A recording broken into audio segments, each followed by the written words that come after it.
हरिः ओम्। ॐ वाङ्मे मनसि प्रतिष्ठिता, मनो मे वाचि प्रतिष्ठितम्। आविराविर्म एधिः वेदस्य माडिस्थः, श्रुतं मे मा प्रहासीः। अनेनाधीतेन अहोरात्रान् सन्दधामि, ऋतं वदिष्यामि सत्यं वदिष्यामि। तन्मामवतु तद्वक्तारमवतु, अवतु माम् अवतु वक्तारम्, अवतु वक्तारम्। ॐ शान्ति शान्ति शान्तिः। नारायणं नमस्कृत्य नरं चैव नरोत्तमं, देवीं सरस्वतीं व्यासं ततो जयमुदीरयेत्। सदाशिवसमारम्भां शङ्कराचार्यमध्यमाम्, अस्मदाचार्यपर्यन्तां वन्दे श्रीगुरुपरम्पराम्। ईश्वरो गुरुरात्मेति मूर्तिभेदविभागिने, व्योमवद्व्याप्तदेहाय श्रीदक्षिणामूर्तये नमः। श्रीदक्षिणामूर्तये नमः। वासुदेवेन्द्रयोगीन्द्रं नत्वा ज्ञानप्रदं गुरुं, मुमुक्षूणां हितार्थाय तत्त्वबोधो विधीयते। मुमुक्षूणां हितार्थाय तत्त्वबोधो विधीयते। नारायण।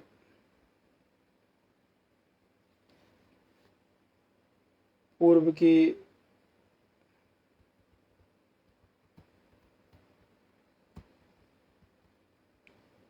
कक्षा में हम लोग आदि जगत गुरु भगवान शंकराचार्य प्रणीत इस तत्वबोध ग्रंथ पर विचार कर रहे थे, जहां हम लोग साधन चतुष्टय की बात कर रहे थे।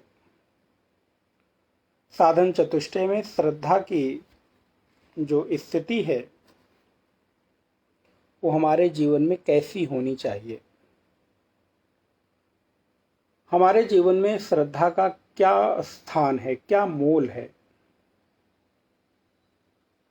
श्रद्धा जीवन में आवश्यक क्यों है, जरूरी क्यों है, क्या बिना श्रद्धा के जो चीज जैसी है वैसी हमको नहीं मिल सकती, क्योंकि परमात्मा तो जैसा है वैसा का वैसा बना रहता है, उसमें तो कभी कोई बदलाव आता नहीं। तो श्रद्धा आवश्यक क्यों है, बार बार श्रद्धा की जरूरत पर बल क्यों दिया जाता है, जोर क्यों दिया जाता है। तो हमारे आचार्यों ने, ग्रंथों ने, शास्त्रों ने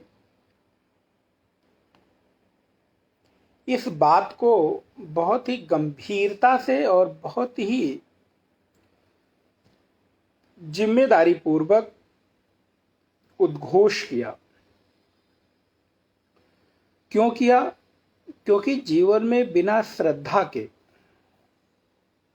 बिना मोल के कोई चीज जब मिलती है तो उसका मेरे जीवन में कोई महत्व नहीं रह जाता। और वही चीज जब मोल के द्वारा कुछ देकर कुछ मिलता है, तो प्राप्त चीज की जो महिमा है वो बढ़ जाती है, उसके प्रति हमारी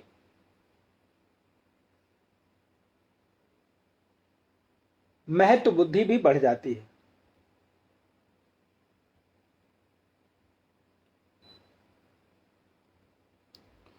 तो इसलिए श्रद्धा पर इतना जोर दिया गया। संतों के लिए श्रद्धा की, आपके पूंजी की कोई जरूरत नहीं है, आपके लिए आपकी श्रद्धा की जरूरत है। ध्यान दीजिएगा, आप सत्संग में आकर बैठे, श्रद्धा हो न हो, जो महात्मा आपको जो बात सुना रहा है वो सुनाएगा। लेकिन जब आप श्रद्धा पूर्वक बैठते हैं तो आपकी जो पात्रता है, आपकी जो योग्यता है वो बढ़ जाती है। और जब योग्यता बढ़ने के बाद, पात्रता बढ़ने के बाद उसमें कोई चीज डाली जाती है तो उसकी महिमा, उसका महत्व आपके जीवन में घटित होने लगता है।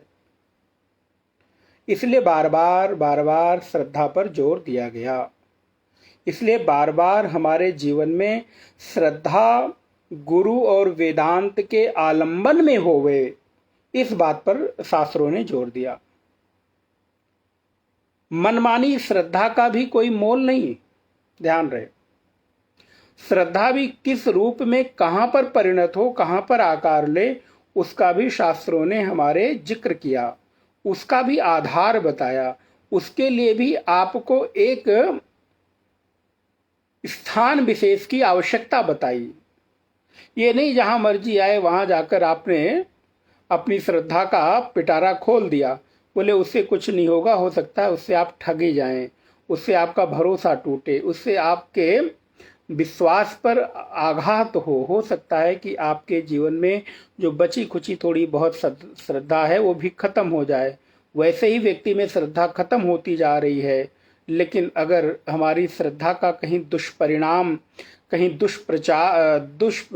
दुरुपयोग कर दिया गया तो व्यक्ति ठग जाता है, अपने आप को बहुत कमजोर महसूस करता है। इसलिए श्रद्धा का आलंबन कैसा हो, बोले श्रद्धा का आलंबन गुरु और वेदांत के प्रकाश में हो। अकेले किसी गुरु पर श्रद्धा ना हो, अकेले किसी शास्त्र पर श्रद्धा ना हो। जो गुरु शास्त्र से पोषित हो उस गुरु पर श्रद्धा करे, और वो शास्त्र हमारी श्रद्धा का आस्पद हो, जो शास्त्र गुरु के द्वारा उपदेशित किया जाए। परस्पर एक दूसरे का संबंध होना चाहिए। शास्त्र और गुरु एक दूसरे के पूरक होवें। गुरु स्वतंत्र ना हो और शास्त्र भी स्वतंत्र ना हो, एक दूसरे के दोनों पूरक बने। ऐसे जगह पर मेरी श्रद्धा का जो आलंबन है वो मजबूत होता चला जाए। ऐसी श्रद्धा हमारे जीवन में परमार्थ पथ को प्रशस्त करती है, हमारे परमार्थ पथ पर आलोकित करती है हमारा मार्ग। इस वजह से श्रद्धा की पूंजी को लेकर आगे बढ़ना चाहिए। श्रद्धा की क्यों आवश्यकता है? क्योंकि श्रद्धा के बिना हमारे जीवन में जो प्राप्त शास्त्र हैं, जो प्राप्त भक्ति है, वो टिकेगी नहीं। इसलिए हमारी श्रद्धा हमारी योग्यता को मजबूती प्रदान करती है, आपके भीतर जो योग्यता है उसको बढ़ाती है। गुरुजन इसलिए श्रद्धा के ऊपर जोर देते हैं। और हमारी श्रद्धा और हमारे विश्वास का तो जो व्यवहारिक जीवन का पक्ष है उस पर भी अगर हम विचार करके देखें तो बिना भरोसे के मेरा जीवन एक पग भी आगे नहीं बढ़ सकता। आप सब्जी वाले पर भरोसा करते हो, आप दूध वाले पर भरोसा करते हो, फल वाले पर भरोसा करते हो, आप अपने ड्राइवर पर भरोसा करते हो, आप अपने सर्वेंट पर भरोसा करते हो, रसोइये पर भरोसा करते हो। कितनी जगह आप देखिए आपका भरोसा, अगर कोई व्यक्ति कहता हो नहीं मेरे जीवन में श्रद्धा नहीं है, मैं अश्रद्धालु हूं, तो ऐसा हो ही नहीं सकता कि कोई व्यक्ति अश्रद्धालु हो। श्रद्धा तो उसकी है, बस उसकी श्रद्धा बिखरी हुई है, अलग अलग जगह बिखरी हुई है। बिना श्रद्धा के, बिना भरोसे के, बिना विश्वास के आपका जीवन एक दिन भी चल नहीं सकता। आप विचार करके देखिए, आपको अपने ड्राइवर पर श्रद्धा ना हो, श्रद्धा का तात्पर्य भरोसा ना हो, विश्वास ना हो, आपका जीवन कैसे चलेगा? नौकर पर भरोसा ना हो, सब्जी दूध फल बेचने वाले पर भरोसा ना हो, पता नहीं क्या मिला के दे दिया हो, भोजन बनाने वाले पर भरोसा ना हो, आप विचार करके देखिए आपका जीवन कितना दुर्गम हो जाएगा। आपके जीवन में कितनी विषमताएं, कितने दुख आ जाएंगे। और यही परिणाम होता है जब किसी व्यक्ति के जीवन में संदेह आ जाता है, किसी व्यक्ति के जीवन में शंका पैदा हो जाती है। व्यवहारिक भाषा में अगर उसे हम कहें, कोई कोई शंकालु हो जाता है। शंकालु व्यक्ति पग पग पर दुख से अपने जीवन को भरा हुआ अनुभव करता है। इसलिए कहते हैं शंका नहीं करनी चाहिए। शंकालु व्यक्ति का फिर स्वभाव हो जाता है, हर जगह उसकी दृष्टि फिर शंका से भरी रहती है। हर व्यक्ति पर वो संदेह करना प्रारंभ कर देता है, हर व्यक्ति के ऊपर उसके जीवन में अभरोसा होने लगता, अविश्वास होने लगता है। और परिणाम होता है फिर पति पत्नी में भी शंका होने लगती है, बच्चों पर भी शंका होने लगती है, घर परिवार समाज राष्ट्र, हर व्यक्ति के प्रति वो शंका से भर जाएगा। हर व्यक्ति के प्रति वो संदेह की दृष्टि से देखने लगेगा। और जैसे ही हमारे भीतर संदेह की दृष्टि आती है, हमारे जीवन में दुखों का पहाड़ टूट पड़ता है। इसलिए हमारे जीवन में एक चीज निश्चित रूप से आ जाए कि जो संदेह करने का स्वभाव है, शंका करने का स्वभाव है, शंकालु प्रवृत्ति जो है, उसको हमारे जीवन से निकाल देना चाहिए और धीरे धीरे भरोसा करना सीखना चाहिए, धीरे धीरे विश्वास करना सीखना चाहिए। क्योंकि अगर हमारा भरोसा एक जगह नहीं टिकेगा, दूसरी जगह नहीं टिकेगा, तीसरी जगह नहीं टिकेगा, तो आखिर हमारा भरोसा टिकेगा कहाँ? फिर एक दिन ऐसा आने लगेगा, ध्यान दीजिएगा, मैं खुद पर संदेह करने लगूंगा, खुद पर ही मुझे शंका होने लगेगी कि मैं भी सही कर रहा हूं कि नहीं कर रहा हूं। फिर अपने ही निर्णय पर मुझे शंका पैदा हो जाएगी। अपने जीवन के प्रत्येक पग पर हम शंकालु प्रवृत्ति के हो जाएंगे। और आप विचार करके देखिए, अगर आपका जीवन शंका से भर जाए तो आपका जीवन कितना कठिन हो जाएगा। इसलिए अध्यात्म पथ पर, परमार्थ के पथ पर तो श्रद्धा, विश्वास, भरोसा आवश्यक है ही, बिल्कुल है। लेकिन आध्यात्मिक जीवन के इतर जो आपका व्यवहारिक जीवन है, सामाजिक जीवन है, भौतिक जीवन है,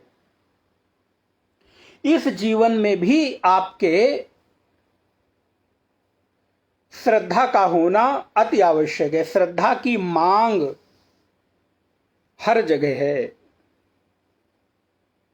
श्रद्धा का विषय अलग अलग हो सकता है, लेकिन श्रद्धा करना आपके पास विकल्प नहीं, बल्कि एक शब्द बोलूं, शंका करना, श्रद्धा करना आपकी मजबूरी है, आपको करना ही है। बस यही कहा जाता है। जो आपकी श्रद्धा भी इधर उधर बिखरी हुई है, थोड़ी थोड़ी बिखरी हुई है, उस श्रद्धा को एक करके और किसी गुरु के ऊपर, शास्त्र के ऊपर, भगवान के ऊपर अपनी श्रद्धा को मजबूत कर दो। वही छोटी छोटी बिखरी हुई श्रद्धा जब एक हो जाएगी, मजबूत हो जाएगी, तो वो श्रद्धा आपके जीवन में आपके परमार्थ पथ को प्रशस्त कर देगी, आलोकित कर देगी। और यदि बिना श्रद्धा के आप इस पथ पर आते हो तो आपको जानकारी तो मिलेगी, आपको सब कुछ होगा तो, लेकिन आपके जीवन में कुछ बदलाव नहीं आएगा, कुछ अनुभूति नहीं होगी, कुछ आपके जीवन में बेहतर नहीं होगा। ऐसा नहीं है कि आप श्रद्धा नहीं करोगे तो भगवान में कोई बदलाव आ जाएगा, शास्त्र झूठे हो जाएंगे, सदगुरु झूठे हो जाएंगे। ना ना, आपकी श्रद्धा का मोहताज नहीं है अध्यात्म।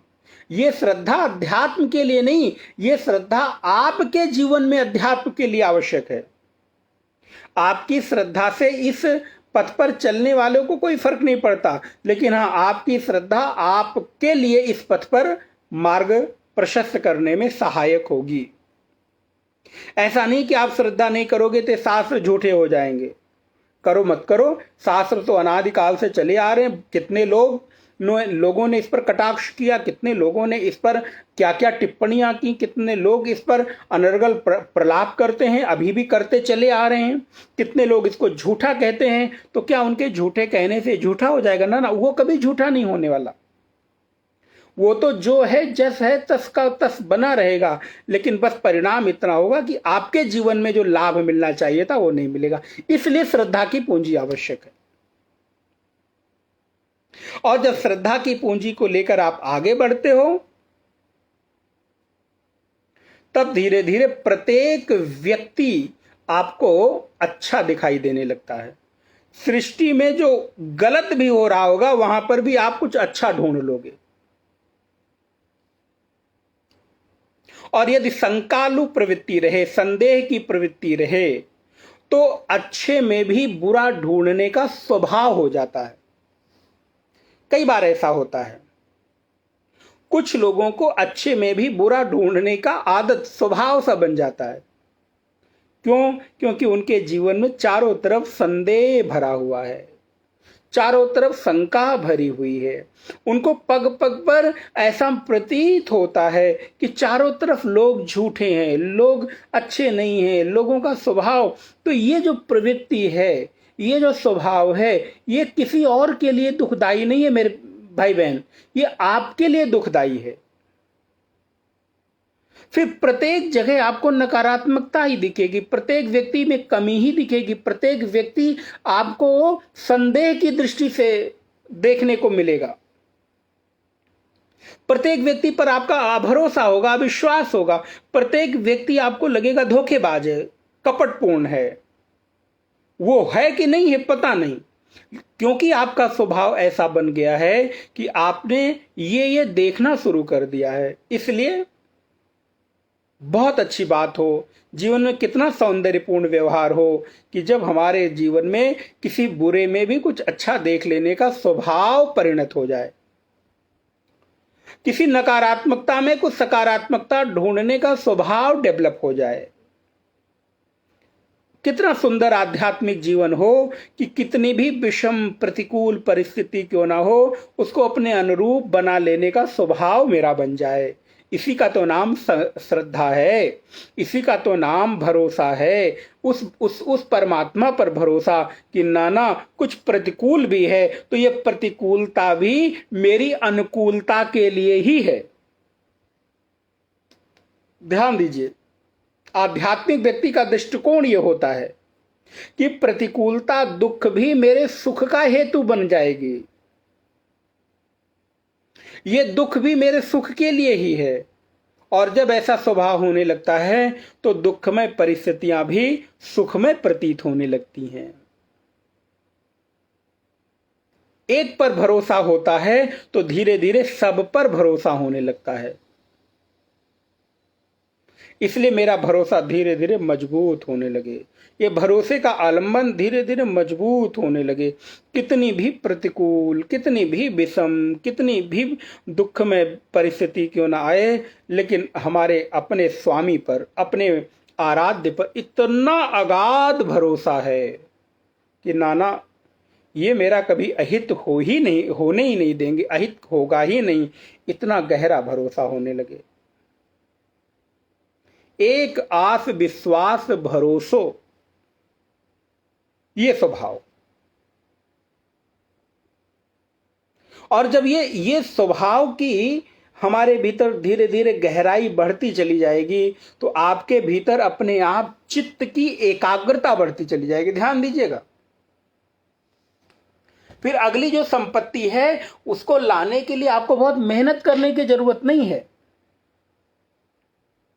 अगर आपके भीतर इस स्वभाव की प्राप्ति हो जाए तो आपके भीतर स्वयं ही समाधान निकल कर चला आएगा, समाधान की अनुभूति होने लगेगी। फिर आपका चित्र अनेकाग्र नहीं होगा। चित्त उन्हीं के चित्त में विभिन्न प्रकार की वृत्तियां आती हैं, उनके मन में चंचलता आती है, जिसके जीवन में श्रद्धा का, भरोसे का अभाव है। और जब श्रद्धा का, भरोसे का, विश्वास का आलंबन गहरा होता है तो मन की चंचलता भी दूर हो जाती है। आप विचार करके देखिए, जिस दिन आप गहरे स्वभाव में होते हो, गहरे भरोसे आपका होता है, आपके मन की चंचलता अपने आप शांत हो जाती है, मन चंचल रहित हो जाता है, मन के भीतर स्थिरता, गंभीरता आ जाती है। मन के भीतर बहुत सारी समस्याओं के समाधान के लिए आप अपने आप को तैयार अनुभव करते हो। लेकिन कब? जब आपके भीतर भरोसे की संपत्ति, भरोसे का आधार बहुत मजबूत होता है। लेकिन जब आपके भीतर भरोसा डगमगाता है, श्रद्धा की नाव पर आपके जो पैर हैं वो डगमगाते हैं, तो आपका मन भी विचलित हो जाता है। इसलिए श्रद्धा की पूंजी से मन मजबूत बनता है और श्रद्धा के डगमगाने पर मन भी चंचल हो जाता है, मन भी विचलित हो जाता है। फिर मन के भीतर समस्याओं के समाधान नहीं बल्कि समाधान में भी समस्या ढूंढने लगता है। कभी कभी ऐसा स्वभाव बनता है, किसी को समस्या में समाधान ढूंढने का स्वभाव होता है, और कोई कोई जो चंचल मन के लोग हैं वो समाधान में भी समस्या ढूंढ लेते हैं, वो अनुकूलता में भी प्रतिकूलता ढूंढ लेते हैं। क्योंकि व्यक्ति का स्वभाव, एक छोटा सा दृष्टांत है, आप किसी सभा में पहुंचे जहां आपका थोड़ा मान सम्मान होता हो, 100 लोग बैठे हुए हैं, 90, 95, 98 लोग खड़े होकर आपका अभिनंदन करते हैं, सर सर सर आइए सर, आइए सर, अरे साहब आ गए, साहब आ गए, बाबूजी आ गए। अरे वाह, इतने लोग खड़े हो गए। लेकिन तब तक उसकी दृष्टि देखता है बीच में 2 कुर्सी डली हुई है, उस पर 2 सज्जन बैठे हुए हैं बड़े सूट बूट में, और वो खड़े होकर हाथ जोड़कर सम्मान नहीं कर रहे हैं। बस सारा सुख खो गया। 98 लोगों का सम्मान, 98 लोगों का उसके जीवन में जो सुख मिल रहा था वो खो गया। अरे 2 लोग क्यों नहीं खड़े हुए, क्या कारण है? अब इस पर अनुसंधान करो। जूनियर्स को लगा दिया, भाई क्या बात है, ये 2 लोग क्यों अहंकार में फूले समा रहे थे, ये 2 लोग क्यों खड़े होकर हमको अभिवादन नहीं किए? ये व्यक्ति का सहज स्वभाव है कि वो कई बार समस्या में समाधान नहीं, समाधान में समस्या ढूंढने लगता है। सुख की अनुभूति नहीं बल्कि सुख में दुख ढूंढने लगता है। उसको लगता है कि शायद मेरे लिए कोई योजना बना रहा है, मेरे लिए कोई कहीं कुछ प्लानिंग कर रहा है। ये मन का स्वभाव है, अच्छे में भी बुरे का ख्याल आना। ये क्यों? क्योंकि श्रद्धा की पूंजी का अभाव है। ये क्यों? क्योंकि हमारे भीतर वेदांत के वाक्यों पर, गुरु के वाक्यों पर भरोसे का अभाव है। हमारे भीतर कोई ऐसा दृढ़ आलंबन नहीं है, हमारे भीतर किसी भी प्रकार का भरोसा मजबूत नहीं है। स्वामी मोहि न बिसारी हो, स्वामी मोहि न बिसारी हो, चाहे लाख लोग मिल जाएं, हम सम तुमको बहुत हैं, तुम सम हम को नाय। नहीं विद्या नहीं बाहुबल, और नहीं खर्चन को दाम। मोते पतित अपंग को, तुम पति राखो राम। ये भरोसा हो, ये भरोसा हो। विभीषण कहता है प्रभु मैं आपकी जो करुणामयी दृष्टि है, करुणा का स्वभाव है, शरण में आए हुए को तारने का जो स्वभाव है, वो मैं सुनकर आया हूं। और मुझे भरोसा है कि आप मुझे ठुकराओगे नहीं, आप मुझे अपना लोगे। प्रभु ने कहा आओ आओ लंकेश, कह लंकेश सहित परिवारा। कहो लंकेश तुम कैसे हो। ये प्रभु राम का स्वभाव है।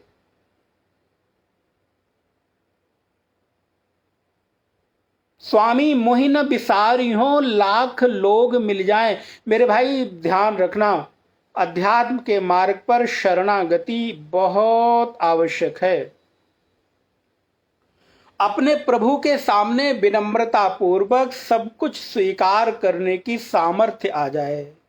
स्वामी मोहि न बिसारी हो, प्रभु मुझसे गलती हो सकती है, मैं अज्ञानी हूं, बालक हूं, कुछ अपराध हो सकता है, मैं भूल सकता हूं आपको, लेकिन आप तो मत भुलाना, क्योंकि आप तो सर्वज्ञ हो, आप सर्वशक्तिमान हो, आपको सब कुछ याद रखने की सामर्थ्य है। हम तुच्छ अल्प जीव हैं, हमारे भीतर भूलने का स्वभाव है। हो सकता है कि परिस्थितियों के दबाव में मैं आपको भूल जाऊं, लेकिन प्रभु आप मत भुलाना। ये श्रद्धा है, ये श्रद्धा की पूंजी है। स्वामी मोहि न बिसारी हो। और सुनो प्रभु, मेरे जैसे लाखों लोग मिल जाएं तो भी उन लाखों में एक नाम जरा याद रखना कि मैं भी आपका हूं, आपका ही हूं, और केवल आपका ही हूं। आपके अलावा और कोई मेरा नहीं है। धीरे धीरे हृदय के भीतर ये भाव प्रबल होने लगे। उस कृपा की अनुभूति कर कर नेत्र सजल हो जाए। प्रभु आपने कृपा न की होती तो मैं आज कहां से कहां होता, किस दर दर भटक रहा होता। लेकिन आपने मुझे इतनी विपरीतता में भी संभाल कर रखा है। ये आपकी जो श्रद्धा है ना, ये आपके हृदय की जो पुकार है ना, ये आपके हृदय की जो निर्मलता है, ये आपके आंखों से निकला हुआ जो सजल नेत्र है ना, आपके हृदय में श्रद्धा की पूंजी को बढ़ाता है मेरे भाई। स्वामी मोहि न बिसारी हूं, लाख लोग मिल जाए। पता है क्यों?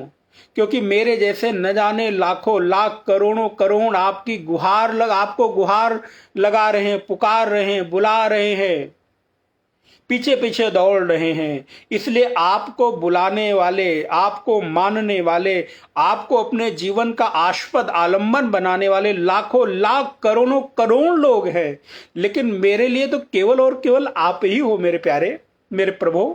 आपके अलावा कोई और है नहीं। तो यदि तुमने भी हाथ छोड़ दिया, तुमने भी मुझे भुला दिया, तो मैं कहां जाऊंगा, किस दर जाऊंगा। ये जो भीतर की एक वृत्ति, और मेरे भाई बहन ध्यान रखना, ये बनावटी नहीं हो सकता, ये दिखावा पर नहीं हो सकता, और ये किसी दूसरे के लिए नहीं हो सकता। ये अनुभूति दिखानी नहीं है, ये वृत्ति दिखानी नहीं है, ये बोलकर बताना नहीं है पड़ोसी को, ना ना। ये मेरी अपनी निज अनुभूति है। निज एकांत में बैठ जाओ, कमरे में बैठ जाओ और पुकारो, प्रभु आपके अतिरिक्त और कोई नहीं है। कभी रोने का मन करे तो उनकी कृपा की अनुभूति करके अपने नेत्रों से उनकी याद में, उनकी स्मृति में नेत्र सजल हो जाएं, तो जरा उस सुख की अनुभूति करना कि प्रभु की स्मृति में आपको रोना आता है, तो देखना उस रोने में भी सुख की अनुभूति है। ये जरा शब्दों की बात नहीं कह रहा हूं, ये जरा अनुभव की बात कह रहा हूं आपको। जब उसकी कृपा की अनुभूति होती है, हृदय गदगद हो जाता है। प्रभु, आपने न संभाला होता तो न जाने आज मेरा क्या होता। इतने विपरीत परिस्थिति आई, इतना दुख आया, इतनी प्रतिकूलता आई प्रभु, फिर भी आज आपने मुझे संभाल कर खड़ा किया है, यहां तक पहुंचा दिया है। ये कृपा नहीं तो और क्या है? ये आपकी कृपा का ही परिणाम है। तो इसलिए हम सम तुमको बहुत हैं, तुम सम हमको नाए। मुझे बुलाने के लिए आपके अलावा और कोई नहीं है मेरे पास, लेकिन आपको बुलाने के लिए मेरे जैसे लाखों करोड़ों लोग हैं। और ध्यान रखना, सुनना, मेरे पास देने वेने के लिए कुछ है नहीं। नहीं विद्या, नहीं बाहुबल, नहीं खर्चन को दाम। मेरे पास बहुत करोड़ों रुपए नहीं कि आपका फूल बंगला बना सकूं, है तो बनाऊंगा। लाखों करोड़ों नहीं है कि मैं आपके लिए कुछ कर सकूं। नहीं विद्या, नहीं बाहुबल, विद्या नहीं है, ज्ञान नहीं है। अरे ये 2-4 किताबें पढ़ ली, इससे मैं विद्वान थोड़ो हो गया। प्रभु, बस ये तो आपके मार्ग पर चलने के लिए मुझे एक आलंबन मिल गया, इसलिए मैं पढ़ के विद्वान हो गया हूं। जरा ये अहंकार, ये अभिमान छोड़ देना। ना ना। एक बार भगवत पाद आदि गुरु शंकराचार्य नाव में बैठकर यात्रा कर रहे थे। उनके कुछ शिष्य उनके साथ थे। तो हर गुरु के प्रति शिष्यों का अपना शरणागति का भाव होता है, बड़ाई करते हैं, उनके प्रति अपने भाव व्यक्त करते हैं। तो उन शिष्यों ने भी आदि गुरु भगवान शंकराचार्य को हाथ जोड़कर प्रणाम किया। गुरुदेव, आप तो ज्ञान के अथाह सागर हो, इतनी कम उम्र में आपने कितनी बड़ी बड़ी उपलब्धियां कर दी, भाष्य कर दिया।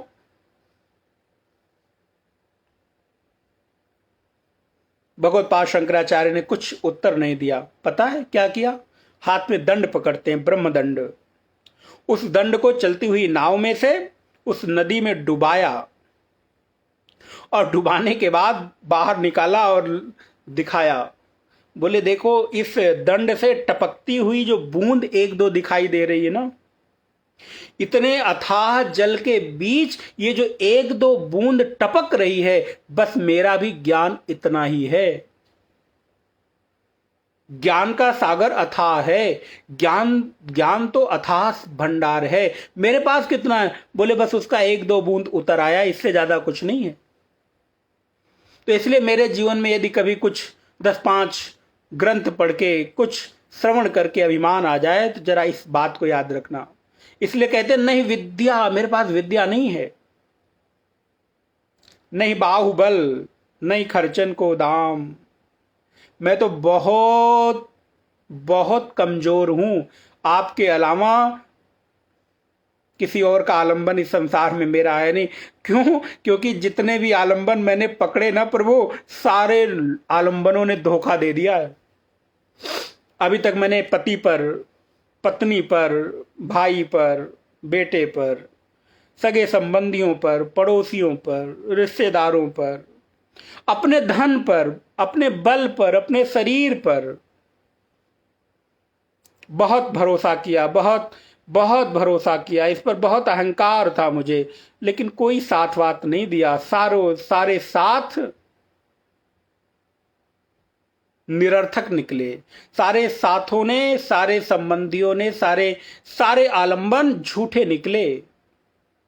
कई बार होता है जब शरीर स्वस्थ रहता है तो ऐसा लगता है शायद शरीर हमेशा ऐसा रहे, उसकी तरफ भी ध्यान नहीं जाता।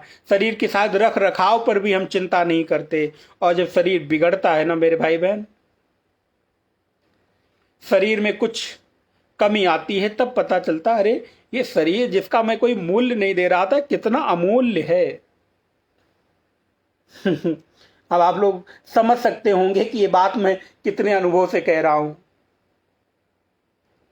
अभी तक लगता था कि अरे बस कोई फर्क नहीं पड़ता, कहीं जाना हो, कहीं आना हो, 8 घंटे बैठना हो, 10 घंटे बैठना हो, मुझे कोई फर्क नहीं पड़ता, ये तो ऐसा का ऐसा रहेगा। लेकिन जब शरीर बिगड़ा तो 1 घंटे बैठना भी भारी लगता है।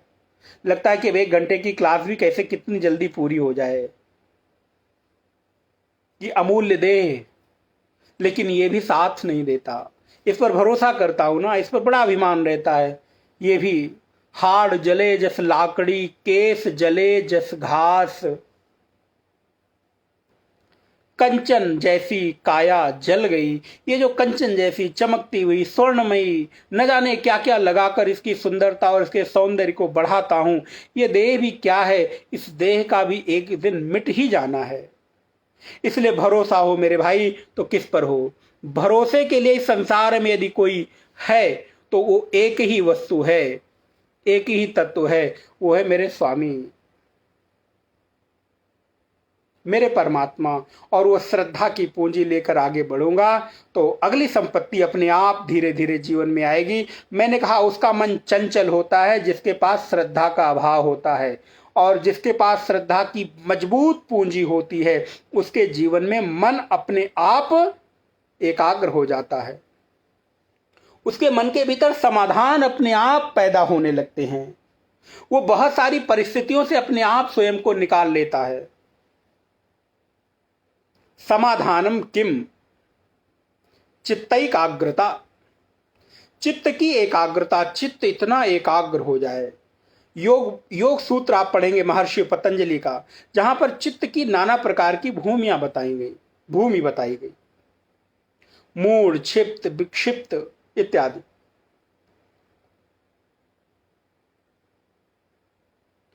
ये चित्त की भी बहुत सारी भूमि है।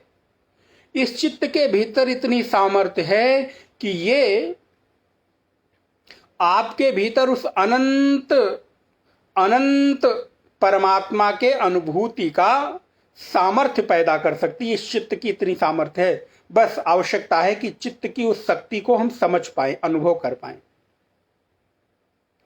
इतने बड़े बड़े शास्त्रों की रचना, इतने बड़े बड़े सूत्रों की रचना हमारे आचार्यों ऋषियों ने की है। किसके बल पर की है?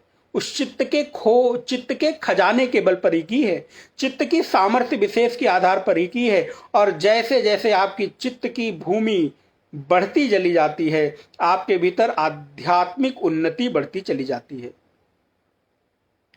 इसलिए चित्त को धीरे धीरे शांत, एकांत करने का प्रयास करना चाहिए। चित्त को उन भावों से भरना चाहिए जहां पर चित्त के भीतर मैल न जाने पाए, अपवित्रता न जाने पाए, चित्त के कोष में कोई ऐसी चीज न जाने पाए जो इस चित्त को मैला करे। ध्यान रखें, साधक के जीवन में एक चीज होनी चाहिए। धीरे धीरे चित्त के कोष में, ये चित्त एक कोष है।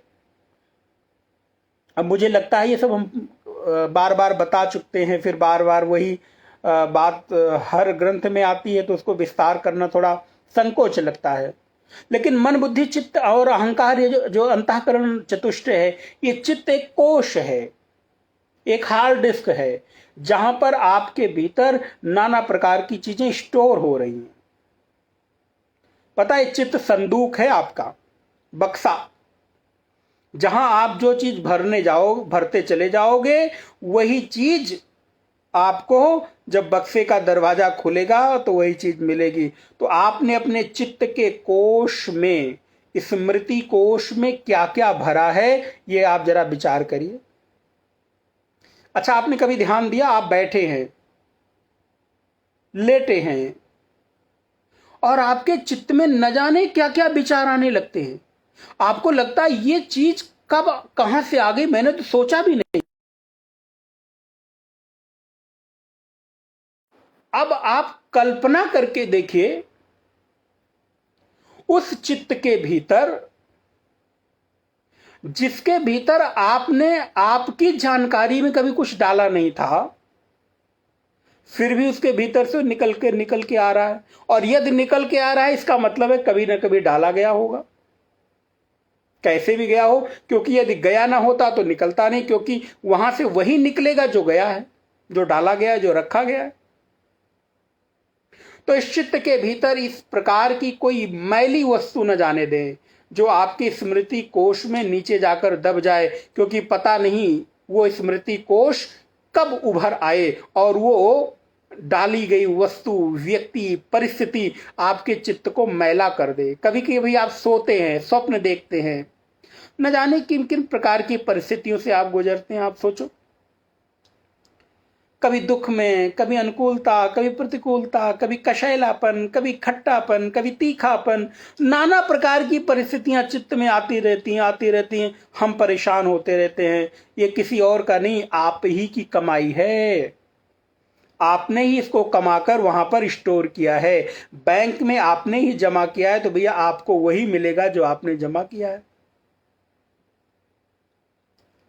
तो आपने क्या जमा किया है, इस पर जरा विचार करिएगा।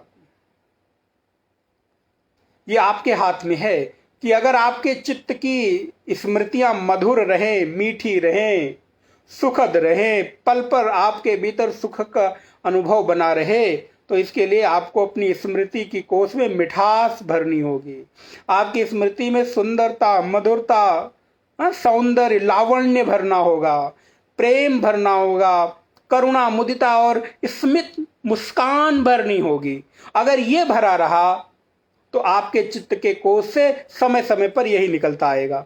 और यदि आपके चित्त के कोश में करुणा, आपके चित्त के कोश में राग, द्वेष, क्रोध, अभिनिवेश, अविद्या, द्वेष, ये भरे रहे, तो आपके चित्त के कोश से यही निकलेगा। फिर किसी को दोष मत देना, ना किसी को दोष मत देना, क्योंकि दोष देने का आपका अधिकार नहीं रहा। आपने वही भरा है तो आपको वही मिलेगा, फिर किसको दोष देना।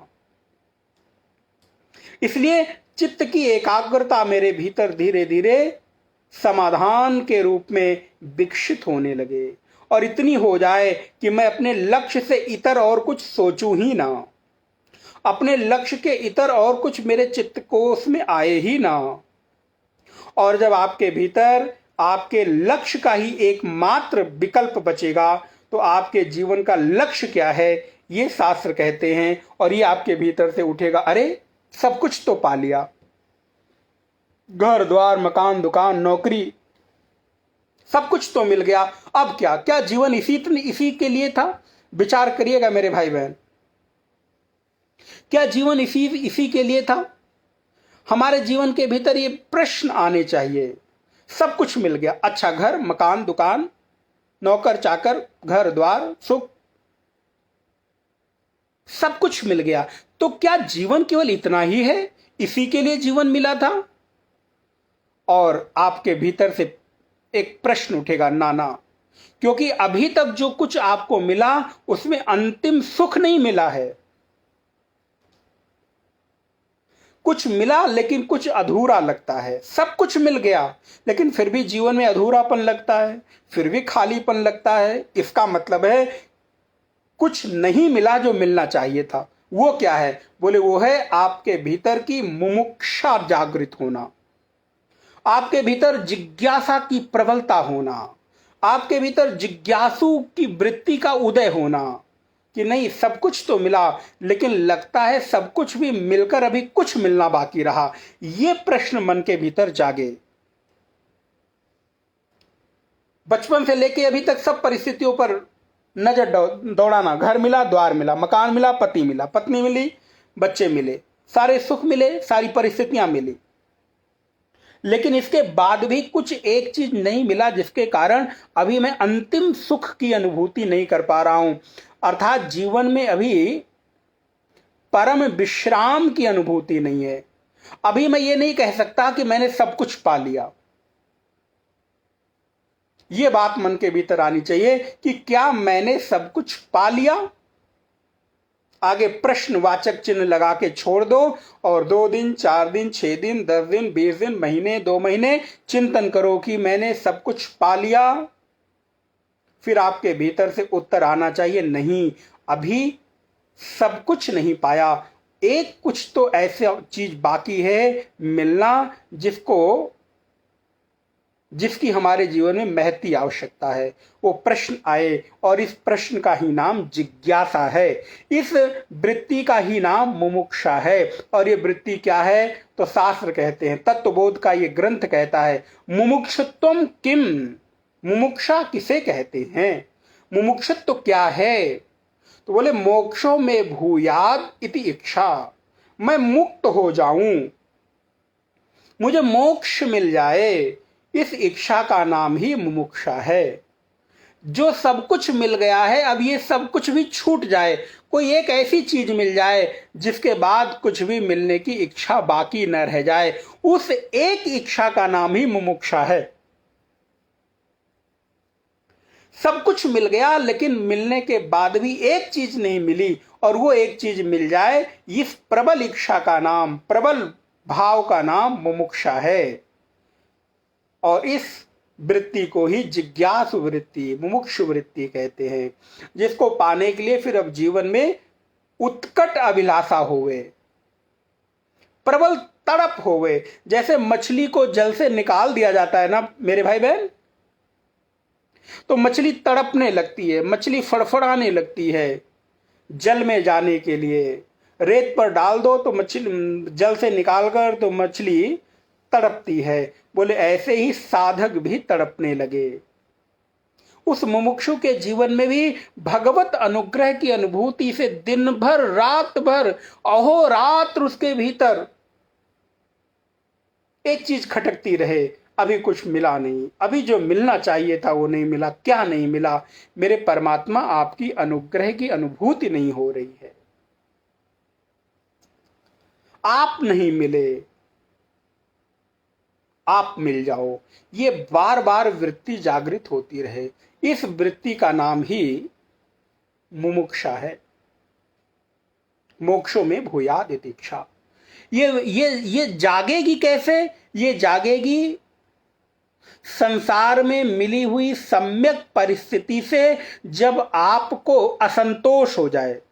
असंतोष का तात्पर्य है कि इसमें समाधान नहीं है, ये अंतिम मेरे जीवन का समाधान नहीं हो सकता, बल्कि इसके अलावा और समाधान मेरा कहीं निहित है। जब आपको इस संसार से विरक्ति आ जाए, वैराग्य आ जाए, तो प्रबल मुमुक्षा जीवन में जागृत होगी। किससे छूटने की? मुमुक्षा का तात्पर्य छूटना, मोक्ष होने का तात्पर्य बंधन से छूटना। किस बंधन से छूटना? बोले अब सुख दुख के द्वंद्व से छूट जाना, लाभ हानि के द्वंद्व से छूट जाना, इस शरीर के बंधन से। अंतिम बंधन ये शरीर है, तो अंतिम इस शरीर के बंधन से छूट जाने का नाम ही मोक्ष है। जीवन रहते रहते सारी इच्छाएं समाप्त हो जाएं, नहीं चाहिए, अब बहुत हुआ। ये वृत्ति प्रबल होती जाए मेरे भाई बहन, और धीरे धीरे आपके भीतर गंभीरता बढ़े, धीरे धीरे आपके भीतर उस साधक का जन्म हो जाए जिस साधक का नाम है मुमुक्षु। अभी आप साधक हैं, लेकिन मुमुक्षु साधक हो जाए, उस दिन आपके मोक्ष का द्वार खुल जाएगा।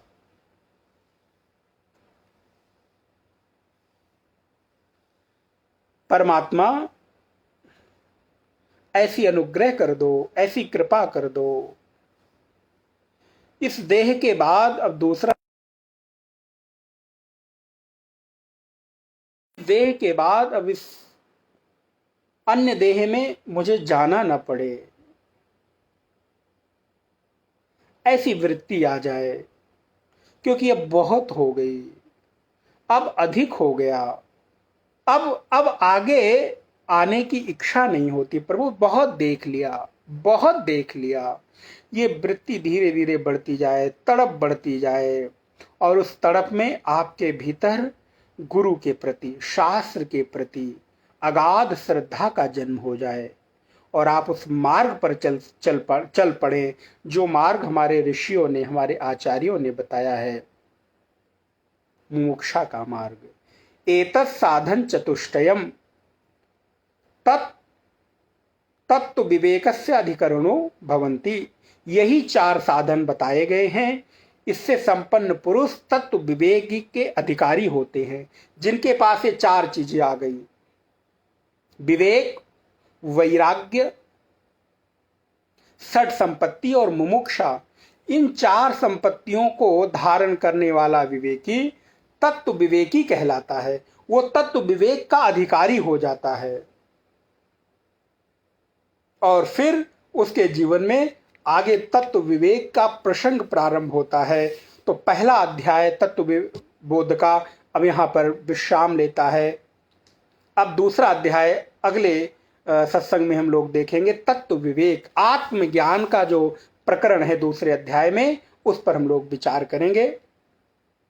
ओम पूर्णमदः पूर्णमिदं पूर्णात् पूर्णमुदच्यते पूर्णस्य पूर्णमादाय पूर्णमेवावशिष्यते। ओम शांति शांति शांति। हरि ओम। श्री गुरुभ्यो नमः। हरि ओम।